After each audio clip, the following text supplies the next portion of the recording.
Hey everyone, it's Christian from Vertigo Views, and I'm really excited because Universal just released some more details about Epic Universe, fully planning on moving in there next year. But I believe today it's about Super Nintendo World, the Orlando version. So full disclosure, I've been to the version in Hollywood, and there is a version out in Japan as well. The Hollywood version, honestly, it's jaw-dropping. The level of detail is unbelievable. Think of Wizarding World of Harry Potter, Diagon Alley, like that level of detail. I mean, there's so much to see there. Currently at Hollywood, they only have one ride, I believe. So since there's gonna be more room at the Orlando resort, I'm interested to see if they're gonna bring any more rides, if they're gonna bring any more places to eat or shop, what the meet and greets are gonna look like. So let's take a look at this video. I saw that they released it, but I haven't watched anything yet. And we'll see what there is to see about Super Nintendo World at Universal Orlando Resort coming next year to Epic Universe, which is not super far away, which is wild to think about. Universal Epic Universe will be the fourth theme park at Universal Orlando Resort and will transport you to 5 immersive worlds filled with thrills and excitement. Can I just say I love that they're considering Celestial Park as a world? Which, I mean, like, I guess technically it is, but like, they have the roller coaster, but it's mostly just shops and restaurants, right? Like, so that was kind of funny to me that it's considered its own world, but it still looks good. I mean, don't get me wrong. In Super Nintendo World, you'll jump into the action and discover a new way to play. We all have our favorite games, we all have our favorite characters. We're the fans, and so our primary goal was to make sure, not just for us, but for the guests, this was the ultimate Nintendo experience. I will say, walking through that portal, at least in Hollywood, it's wild. Like, you walk through the tube and they have the sounds playing, they have the lights going off, and then when you walk through that and you see the land, it's just, again, it's like walking into Diagon Alley when you just turn that corner and you're just like, oh, like, I'm not in Orlando anymore. Like, I am in another world. It's just, it's so hard to explain if you haven't experienced it. You'll enter Super Nintendo World through the iconic green pipe. And once inside, you'll discover the most elaborate, interactive world we've ever created, featuring Super Mario Land and Donkey Kong Country. Ooh, I am so excited for Donkey Kong. I am so excited. You have Mount Beanpole right in front of you. You have all these colorful blocks, all the characters moving around. This world is alive around you. It really, like, there's so much movement. Like, everything is moving. Like, all the little, like, Koopa Troopa guys are moving, all the little, like, Goombas are moving, all the mushrooms are moving, all the coins are rotating. Like, it's a very kinetic land. Like, everything is moving. So you can literally walk in there, not ride anything, and just spend the whole day just being in awe of what you're looking at. One of the features of Super Nintendo World is a power-up band. It allows you to play. I mean, they got to make that money somehow. I didn't get a power-up band because I didn't go enough to the Hollywood version to really justify it, but it is a thing. They're going to talk a little bit more about it. I don't know if it's necessarily for me, but it is an option. You just get engulfed in it, and then you're like, okay, so what's the first thing you want to do? I know that they've already talked about the How to Train Your Dragon World and the Celestial Park. What's cool about this is they're not just showing artist renderings, they're also showing, like, the actual Super Nintendo worlds at the other parks. So you're actually seeing what it looks like in real life, which is really cool. To do anything with Nintendo, there were a handful of things that we had to touch on, and Mario Kart was one of them. Mario Kart Bowser's Challenge is Bowser challenging Mario in a winner-take-all race, and you, as the guest, get to join them on this race through courses all selected from the Mario Kart gaming world. This ride is amazing. The queue, if you're a Mario fan, the amount of detail and Easter eggs in the queue is unbelievable. And the ride itself, which you're going to talk about, is like, when you hear about it, it sounds like it shouldn't work, but it's so fun. This thing is going to get really long lines. Like, I think we waited in Hollywood, we waited about an hour and a half for it. But the good thing is that if the operations are going to be in Orlando like they were in Hollywood, it's going to keep moving. And there's so much to look at in the queue that, yeah, it's a long queue, but you just have so much to look at. Unlike Hagrid's.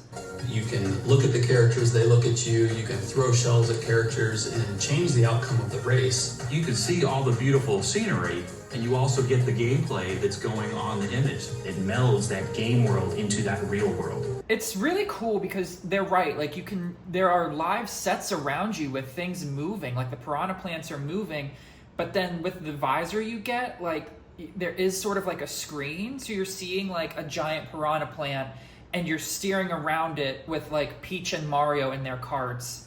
It's so weird. And I'll be honest, when I first saw footage of it, I was like, why are the cars moving so slowly for a ride themed to Mario Kart, which is racing? But once you ride it, you don't even notice how fast you're moving because the augmented reality makes you feel like you're moving so much faster. I honestly feel like if it moved faster, people would probably get sick. But there's so much to do. Like you can shoot things. Like there's of course Rainbow Road, and everybody freaks out when Rainbow Road pops up on the screen. It's a really cool experience. This world is designed to fully immerse you. The sights, the sounds, the food. We have to talk about it. The true villain of the Mario series is Toad. It's Toad.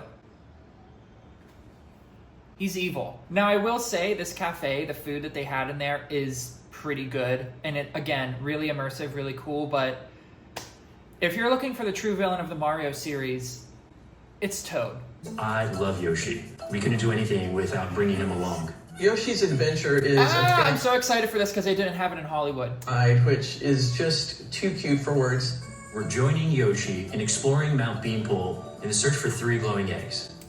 It's a fun, colorful, interactive ride the whole family will love. You'll Oh, see that's incredible cool. views of the world that you're not going to see anywhere else. Yoshi and Mario Kart, they're so iconic. Donkey Kong is one of the original icons, and we certainly couldn't do a Super Nintendo World without including him. Donkey Kong Country is a completely different landscape from Wow. Super Mario Land.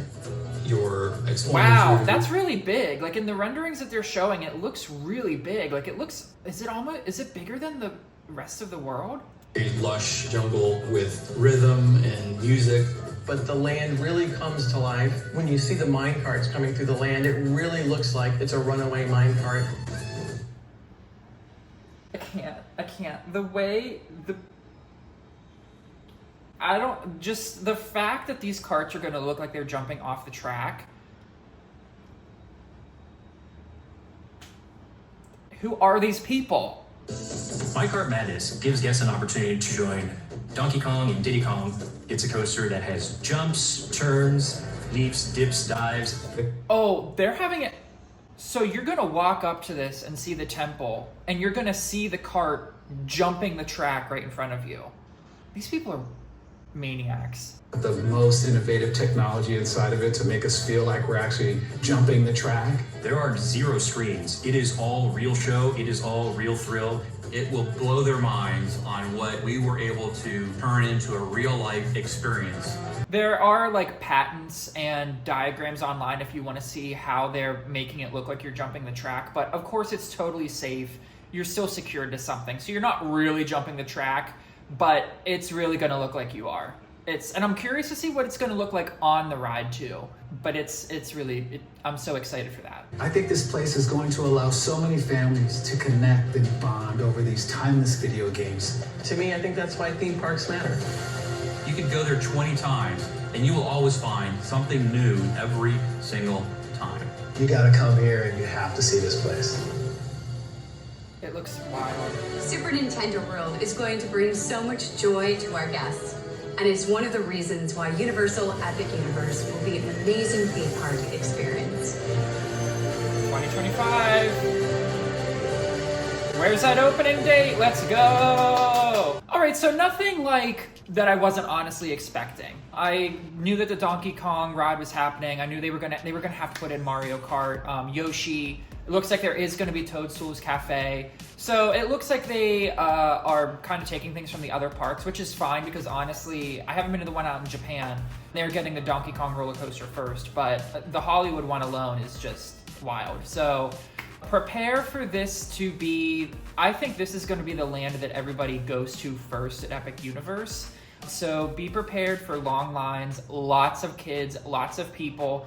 The land in Hollywood was very crowded, and honestly, the rest of the park, like it wasn't a super crowded day at the park, but that land was very crowded. Honestly, too, my one critique of this land, and I don't know if they're gonna change it because it's in Florida, I don't know what adjustments they're gonna make, but there was very little shade in this land. And that's kind of just because of how the land is set up. Like everything is sort of on the sides that you're looking at, and there's not a lot in the middle. I mean, it wouldn't be hard for them to build shade structures for Orlando, and I'll be interested to see if they do because it gets hot down there. I remember waiting in line for Toadstool's Cafe, and like the sun was just beating down on us in California, and like it's not even that humid out in California. So that's my one critique, is definitely wear sunscreen. Be prepared for, you know, quite a bit of people in that land. Other than that, what are you all excited for at Epic Universe? I cannot wait for this park to open. I am so excited. Let me know in the comments what you want to see. Like, subscribe, do all the YouTube stuff so people can see this video. And until next time, I'll see you all later.